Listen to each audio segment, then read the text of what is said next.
Tama ba ang ginawa ko nang dahil sa 100 piso ay hindi ko na siya pinansin? Pakiramdam ko kasi ay tinuturing niya lang akong kaibigan kapag may nakukuha siya sa akin. Tawagin daw natin siyang gatas at mayroon siyang kaibigan sa loob ng 9 na taon na halos magkadikit na ang mga pusod nilang dalawa. At kahit ayaw ng nanay ni gatas sa kanya ay naging magkaibigan pa rin sila at pangalanan daw natin siyang Tamis. Nangako din sila sa isa't isa na walang kahit sino ang makakasira sa pagkakaibigan nilang dalawa at nagsasama rin sila sa iisang bahay dahil pareha silang nagpa-part-time bilang isang singer. Hanggang sa pag-attend nila ng isang event ay may pinakilala sa kanilang isa pa nilang kaibigan na tawagin naman daw nating Lamang Dagat. Unang pagkakataon pa lang na nakausap nila si Lamang Dagat ay hiningi na nito ang Facebook account ni Gatas at ibinigay niya naman dahil single naman siya. Kaya sinabi niya agad kay Tamis na nakakapag-usap na sila ni Lamang Dagat at ang sabi naman sa kanya ng kaibigan ay palagi siyang mag-iingat. Dahil iba daw ang aurahan ni Lamang Dagat dahil itsura pa lang daw nito ay mukha ng babaero. Sinabi din sa kanya ni Tamis na mangako sa kanya na hindi niya jojowain si Lamang Dagat kahit na ano ang mangyari dahil masasaktan lang din siya sa huli. Lalo na nakagagaling niya pa lang sa isang failed relationship kaya sinunod niya ang mga sinabi ni Tamis. Hanggang sa isang araw ay bigla na lang siyang niyaya ni Lamang Dagat na uminom sa bahay nila at dahil wala naman siyang trabaho ay sumama naman siya. Kasama nilang uminom ang mga kasamahan sa barko ni Lamang Dagat at ang pagpapakilala sa kanya ay ang babaeng kanyang nililigawan kaya kinikilig naman si Gatas. At sa tuwing nakakausap ni Gatas sa mga kaibigan ni Lamang Dagat ay nilalagay agad dito ang kanyang kamay sa hita ni Gatas. Hanggang sa nakarami na sila ng inom at nagpaalam na ang mga kaibigan ni Lamang Dagat at nagpaalam na rin sana si Gatas. Mag-aalas 2 na madaling araw kaya hindi na siya pinayagan ni Lamang Dagat na umuwi sa bahay nila at doon na daw siya matulog sa kanyang kwarto. Siya sa kama at sa sahig naman si Lamang Dagat kaya pumayag naman si Gatas. Pumayag si Gatas na doon sila matulog sa usapan na magkahiwalay sila ng hihigaan pero bigla na lang siyang hinalikan ni Lamang Dagat at nagtsuksaka na silang dalawa. Pero kinaumagahan ay kinausap siya agad ni Lamang Dagat at ang sabi sa kanya ay pananagutan daw ang pangyayari sa kanila nung gabing yon. Kaya tumawa lang si Gatas at ang sabi niya kay Lamang Dagat ay wag na lang dahil hindi naman yun big deal. Hindi pa rin sumuko si Lamang Dagat at ilang araw pa rin siyang kinukumbinsi hanggang sa sinabi na sa kanya ni Gatas na humanap ka na lang ng iba dahil wala talaga akong planong jawain ka. Pero ang totoo kaya hindi niya lang magawang jawain si Lamang Dagat dahil pinanghahawakan niya ang pinangako niya kay Tamis na hindi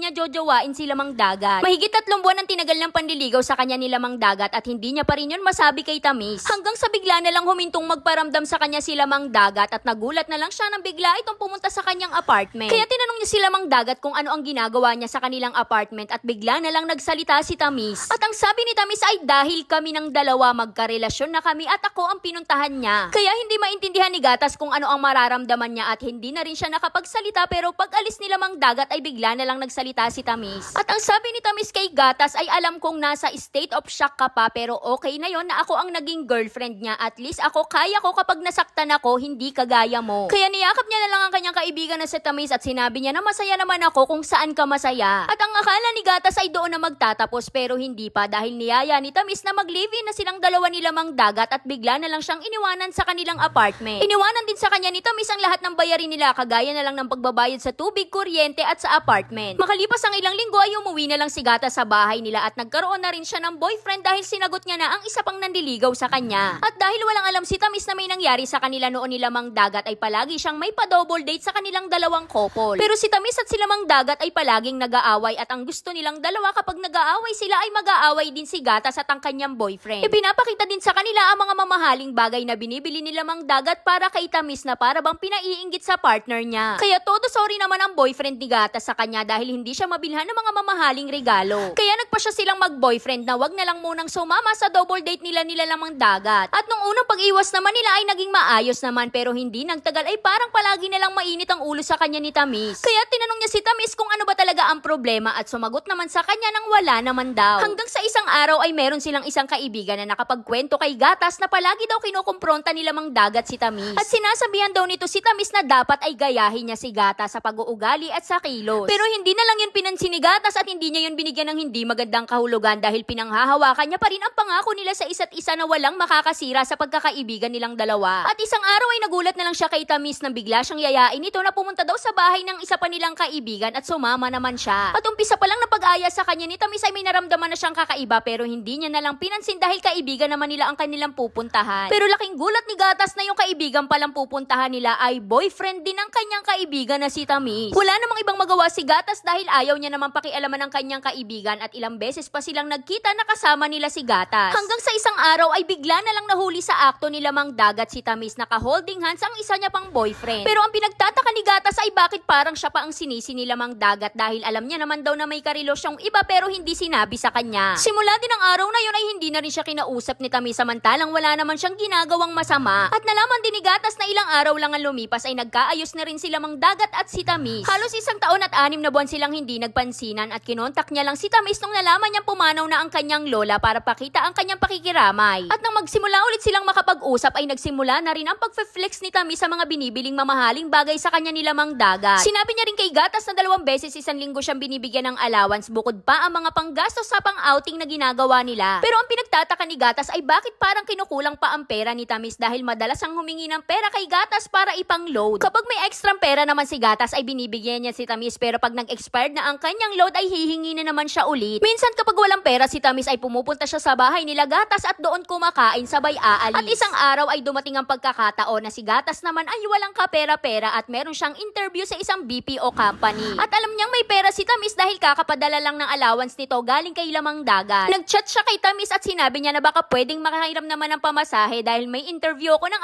8:00 ng umaga. Pero ang unang reply sa kanya ni Tamis ay kailan mo babayaran at sumagot naman sa kanya si Gatas na sa 1 linggo pag sweldo ng partner ko. Alauna na ng hapon nang mag-reply ulit sa kanya si Tamis at sinabing hindi na raw siya mapapahiram ng pera. Dahil meron daw siyang ibang paggagamitan ng pera kaya ang sabi naman sa kanya ni Gatas ay sana sinabi mo agad kanina para makahanap sana ako ng mahihiraman sa iba dahil umaga pa ang schedule ko. At ang sabi pa dito ni Gatas ay hanggang ngayon po ay nanghihingi pa rin siya ng load pero hindi ko na siya binibigyan. Wala na siguro talaga akong tiwala sa pagkakaibigan namin dahil 2 beses niya na po akong iniwanan sa ere. Ang tanong ko lang po Ate Charis ay tama po ba ang ginawa ko na hindi ko na siya pinansin dahil feel ko ay kaibigan niya lang ako kapag may nakukuha siya sa akin. Nangihinayang po ako sa pinagsamahan namin nang dahil lang sa 100 piso ay hindi ko na siya pinansin. Kaya hanggang dito na lang Ate Charis. At para sa akin itong kwento na to ay hindi lang tungkol dun sa 100 piso na hinihiram mo at hindi ka niya napahiram. Dahil feeling ko lang naman ito na inabuso niya yung pagiging tapat na kaibigan mo sa kanya. Umpisa pa lang alam naman natin na pinopormahan kanila Mang Dagat pero pinapangako kanya sa kanya na wag mong jojowain sila Mang Dagat dahil type niya pala. Pangalawa nung niloko niya sila Mang Dagat nakipag-boyfriend siya sa iba at nung nagkahulihan na ay parang ikaw pa yung nasisi. Bakit hindi ka man lang niya ginawang pagtanggol? Dahil ako nakakagawa din naman ako ng mga pagkakamali pero hindi ko hinahayaan na sisihin ni My Dear yung mga kaibigan ko dahil lahat ng ginagawa ko ay sarili kong desisyon. Sabihin na nating tinuturing ka talaga niyang tunay na kaibigan pero siguro mas mahalaga sa kanya yung pansarili niyang kaligayahan. Para sa akin kasi mas matatanggap ko pa ng maluwag sa dibdib kung sinabi niya sa akin na type niya sila Mang Dagat kaya wag kong jowain at ibalato ko na lang sa kanya. Kesa naman sasiraan niya yung tao na babaero daw kesyo ganito ganon ayun pala ikaw lang yung may gustong maging jowa niya. Kumbaga hindi na nga issue dito yung lalaki, ang issue dito ay hindi niya kayang maging tapat sa'yo sa kabila ng pinanghawakan mong pangako nyo sa isa't isa na walang makakasira sa inyo. Nandun na tayo na nakakapanghinayang yung 9 na taon ng pagkakaibigan nyo pero nandun naman na yun, hindi na mawawala yun. At nang dahil ikaw na yung umiwas sa kanya at nagtapos na yung 9 na taon yung pagkakaibigan, hindi masama yun, okay lang yun. Kahit may pinanghahawakan ka pang pangako sa kanya, kung nararamdaman mo na gusto mo na siyang iwasan, karapatan mo yun. Kaya para sa mga gustong sumulat, dito lang po yan sa ating Facebook page na Saycarp. Huwag kalimutan mag-follow para ramdam mo ang gigil ko araw-araw. Kaya dahil dyan, graduate ka na Nicole Bacale Banataw, Pauline Reyes, Gladys Oriñada Dula at Rona. Kaya yun lang.